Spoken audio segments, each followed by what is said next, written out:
ஒன்று தமிழ் மக்களை ஒரு தேசமாக திரட்டுவார், ஒன்று திரட்டுவார். இன்றைக்கு தமிழ் மக்கள் சிதறிப்பே இருக்கிறார். சாதியாய், பிரதேசமாய், பால் ரீதியாக, கிராம ரீதியாக, கட்சி ரீதியாக, குழுக்களாக இப்படி கனவு பிளவு கொண்டிருக்கிறார். அப்போ தேசமாக ஒருங்கிணைஞ்சவங்களால ஒரு குரலை சொல்ல இல்லாமல் இருக்கு. அப்போ இந்த பொது வேட்பாளர் எல்லாரையுமே ஒரு தேசமாக தமிழ் மக்களுக்கு என்ன தேவை என்பதை நாங்கள் தொடர்ச்சியாக சொல்லி கொண்டிருப்போம்.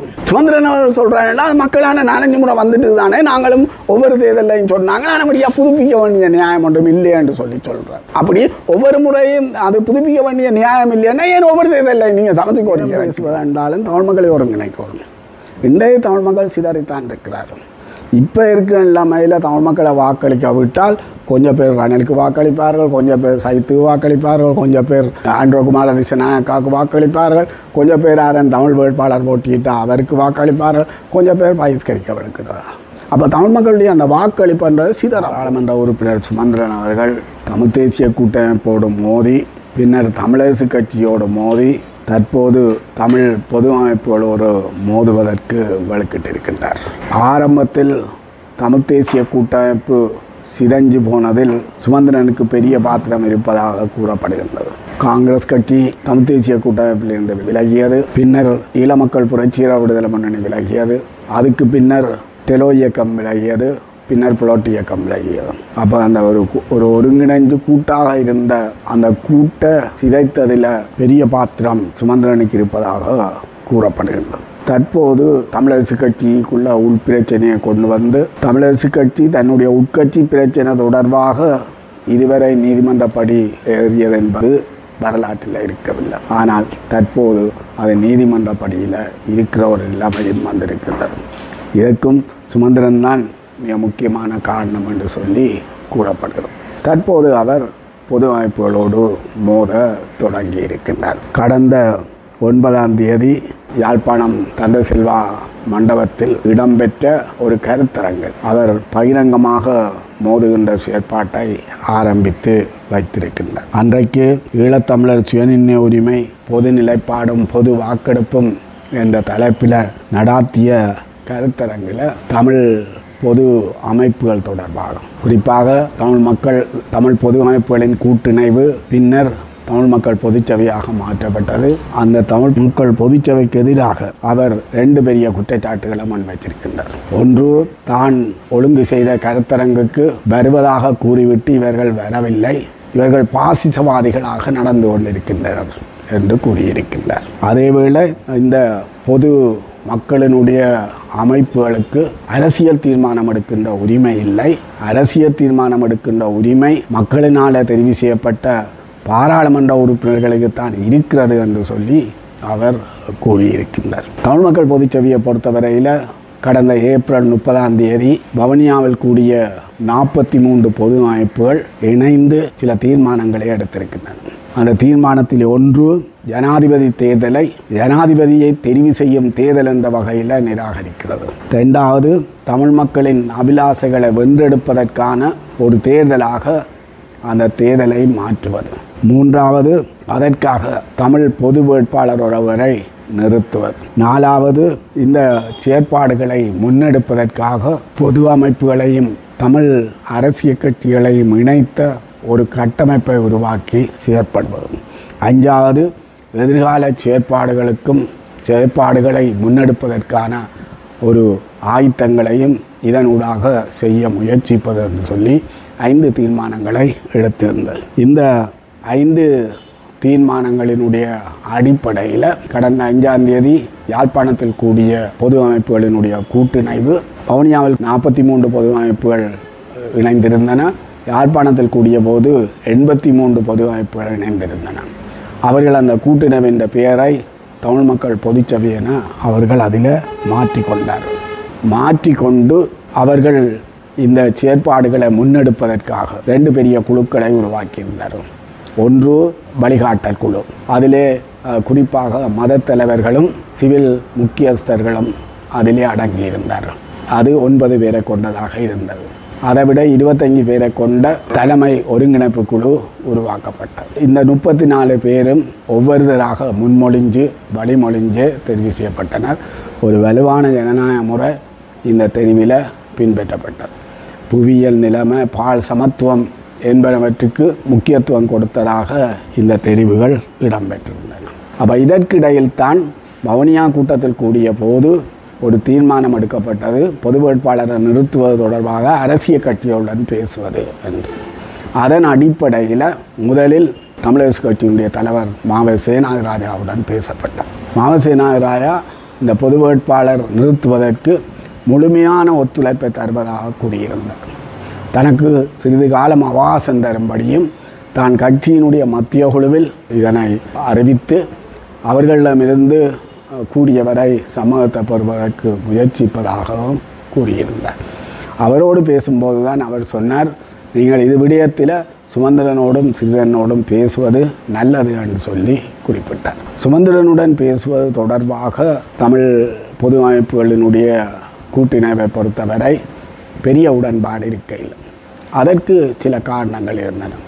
ஒன்று, அவர் தமிழரசு கட்சியினுடைய தலைவர் இல்லை, தலைமை பீடத்தோடு தான் பேசுவதென்று தீர்மானம் எடுத்தது. ஆகவே தலைவர்களோடு பேச வேண்டுமே தவிர பாராளுமன்ற உறுப்பினர்களோடு பேச வேண்டிய அவசியம் இல்லை என்ற ஒரு கருத்து முன்வைக்கப்பட்டது.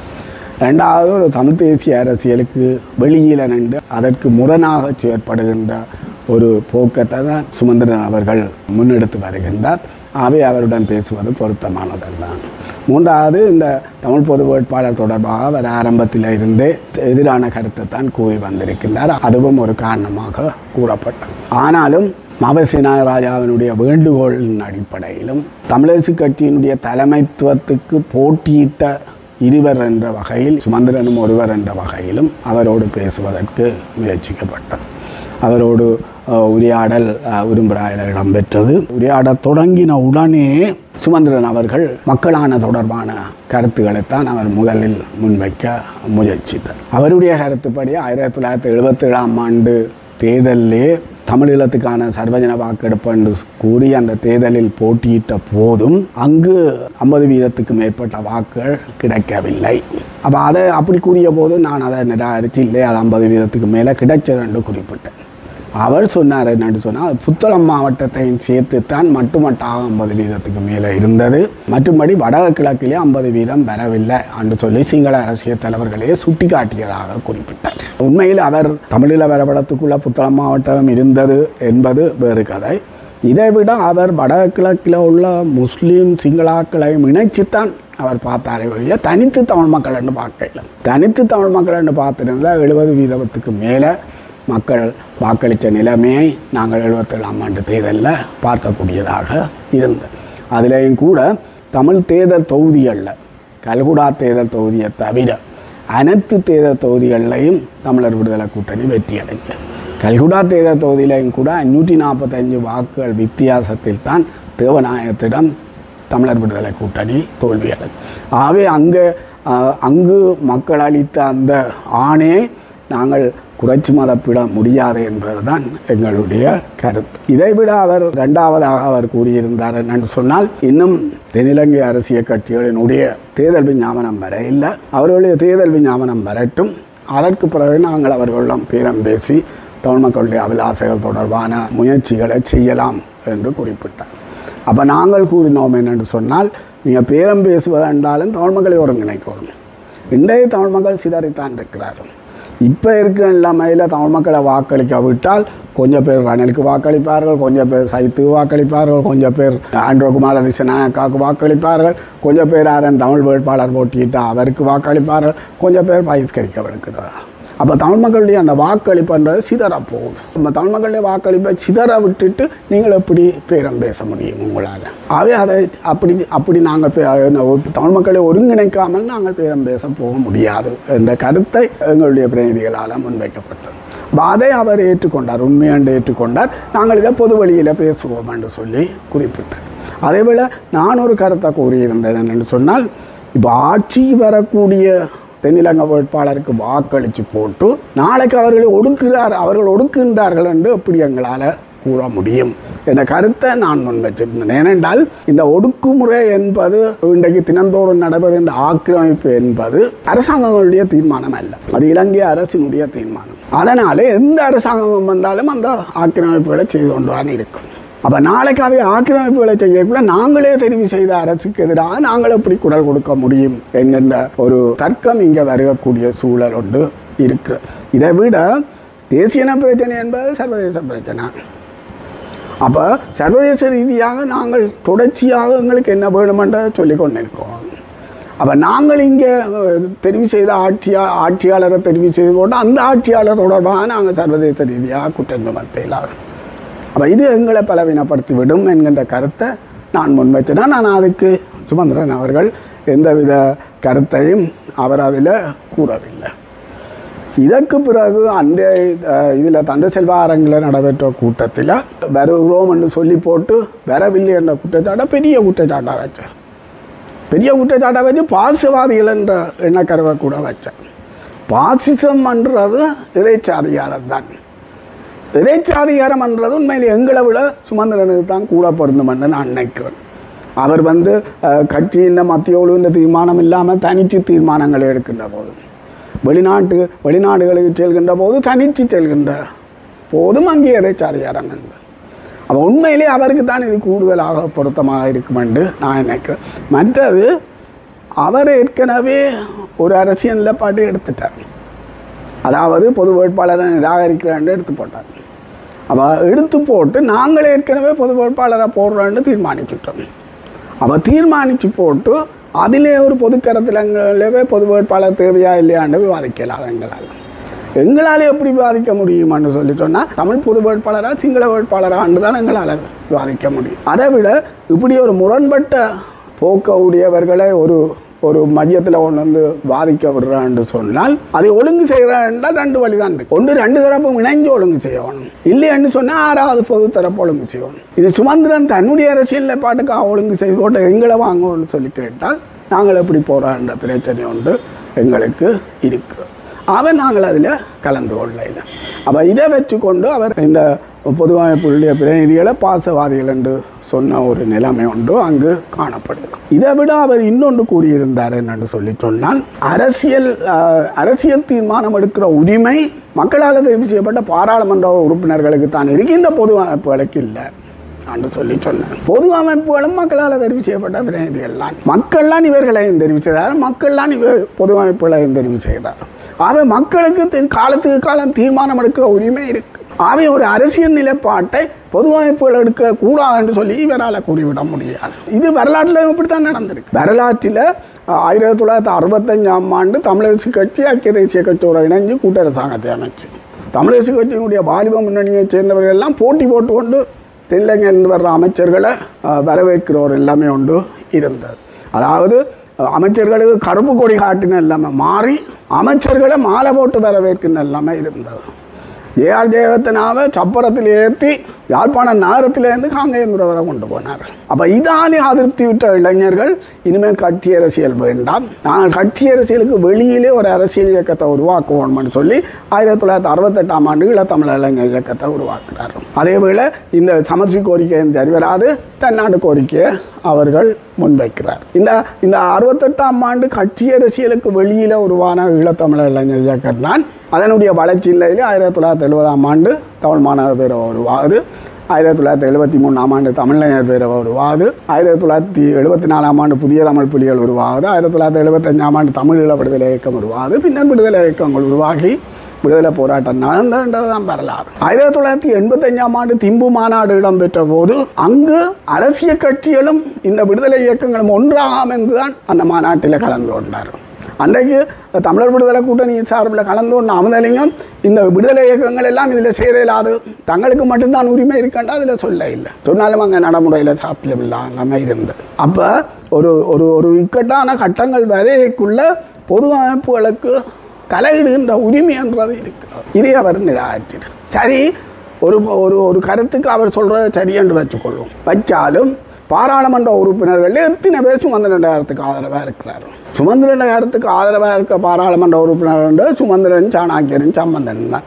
இன்றைக்கு பொது வேட்பாளர் கருத்துக்கு ஆதரவாக இருக்கிறது சித்தார்த்தன், விக்னேஸ்வரன், செல்வமடக்கலநாதன், வினோதராலிங்கம், மற்றது கோவிந்தங்கண்ணார். கிட்டத்தட்ட 5 பேர் இருக்கிறார். அப்ப 5 பேர் அண்டேக்குள்ள பெரும்பான்மை எங்கே? அப்ப இந்த பெரும்பான்மைக்கு சுமந்திரன் கட்டுப்பட தயாராக இருக்கிறாரா என்றால் அங்கே அதுக்கான விடையும் அவரிடம் இல்லாமல் இருக்கின்ற நிலைமையைத்தான் நாங்கள் பார்க்கணும். இதில் உண்மையில் சுமந்திரன் இவ்வாறு தீர்மானத்துக்கு இவ்வாறான முரண்பாடுகளுக்கு வருவதற்கு முக்கிய காரணம் தாயக நலன்சார் அரசியலுக்கும் கொழும்பு நலன்சார் அரசியலுக்கும் இடையில உள்ள முரண்பாடு தான். இந்த தாயக நலன்சார் அரசியலுக்கும் கொழும்பு நலன்சார் அரசியலுக்கும் இடையிலான முரண்பாடு அங்கே மரபிலிருந்தே வந்திருக்கு. குறிப்பாக தமிழக கட்சியின் ஆரம்பத்தில் தொடக்கம் இருக்கு. ஆனால் தாயக நலன்சார் அரசியலை முன்னெடுப்பவர்கள் மேல்நிலையில் என்றபடியால் இந்த கொழும்பு நலன்சார் அரசியலை முன்னெடுப்பவர்கள் கொஞ்சம் அடக்கி வாய்ச்சார். இந்த சுமந்திரம் வந்தாப்பட கொழும்பு நலன்சார் அரசியல் மேலணிக்கின்ற நிலைமை காணப்பட்டது.